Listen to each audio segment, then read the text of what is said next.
Owners complained mainly about electronic malfunctions, warning lights coming on, error messages, problems with the fuel gauge, etc. The first batch of Quadrifoglio cars was remembered by many.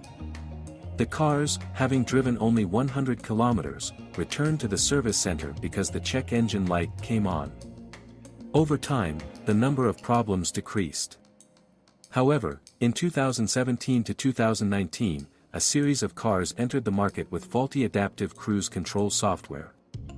The system may not turn off when the brake is applied. There have also been cases where Giulia accelerated beyond the set value. After a small update, 2020 model year, which affected, among other things, multimedia with a touch screen, the operating system and new assistance systems, the electronics calmed down a little, and mechanical faults could already be counted on the fingers of one hand. To increase customer confidence, Alfa Romeo has established a warranty for new cars of up to 5 years or 200,000 kilometers from 2021. However, there were such oddities as a windshield washer fluid leak in the area of the front bumper and a malfunction of the keyless entry system, the button on the door handle stuck.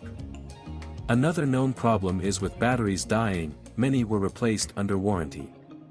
Some owners have reported cracking, delamination, of the media screen. There were usually no serious problems with the engines.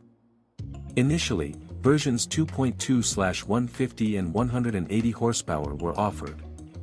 And the Quadrifoglio variant. After some time, the range was supplemented by a 2.0 TB/200 and 280 horsepower petrol engine. The more powerful version initially came only with all-wheel drive.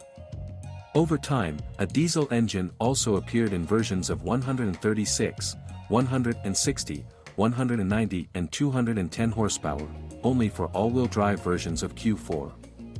If you look at the advertisements, you will notice that the 2-liter petrol version dominates the market. Its engine is dynamic, but very voracious. Average fuel consumption is a respectable 10 L/100 km, with rear-wheel drive RWD, and in typical urban conditions 12-14 L/100 km, or even more. I have good news for you. Now, if you are planning to buy a used car, or learn more about your car, you no longer need to search for the information you need on the internet. We have collected everything in one place for you, on the website carme.pro. Here you can find out everything about the car, what brakes and at what mileage, any problems with engines, chassis or gearboxes, which trim levels are better not to mess with and how not to lose money buying a used car. You will learn all this on carme.pro. The multi-air 2.0 terabytes mesh filter is hidden in such a way that to replace/clean it you need to remove the block head. It's unlikely that anyone does this. Firstly, the procedure is not included in the service plan, and secondly, the operation is not profitable from a financial point of view. It is noteworthy that in older multi-air engines, replacing the strainer was mandatory to guarantee the preservation of the module's service life. To extend the life of the M-Air module, the engine oil should be updated every 7,000 to 8,000 kilometers. The 2.2 diesel version performs best on the road. Disadvantages include poor sound insulation and leaks from under the fuel filter. In the first years of production, the diesel engine had neither an SCR filter nor an AdBlue additive. Please note that in combination with a manual and automatic transmission, the 2.2 turbo diesel, regardless of power, 150 horsepower and 180 horsepower, develops torque of 380 and 450 Nm, respectively. Most Alfa Romeo Giulias on the market use the excellent 8-speed automatic transmission made by ZF, 8 HP 50 or 75, known in particular from BMW. If you're looking for a used Giulia, go for the automatic.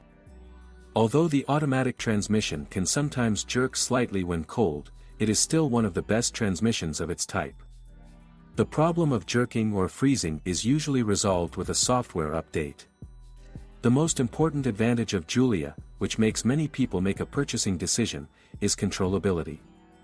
In this regard, Alfa Romeo beats the BMW 3 Series, regardless of whether the car has active shock absorbers or not. The Giulia is always nimble, a little harsh and at the same time predictable. The car responds to every movement of the steering wheel, which can make it feel a little twitchy to some. There is virtually no understeer, thanks in part to the offset front axle. But when maneuvering, this means the possibility of tire slippage. The drift is easy to control, and, if anything happens, ESP is on guard, deactivated only in Quadrifoglio. When everything works as it should, the Alfa Romeo Giulia is a lot of fun to drive, but when it doesn't, it can be annoying. Unfortunately, early models may have flaws. The prices are not low because the Giulia was not cheap when new. Many of the most affordable 2.0 options come from the US and have been through various adventures, so careful inspection is necessary.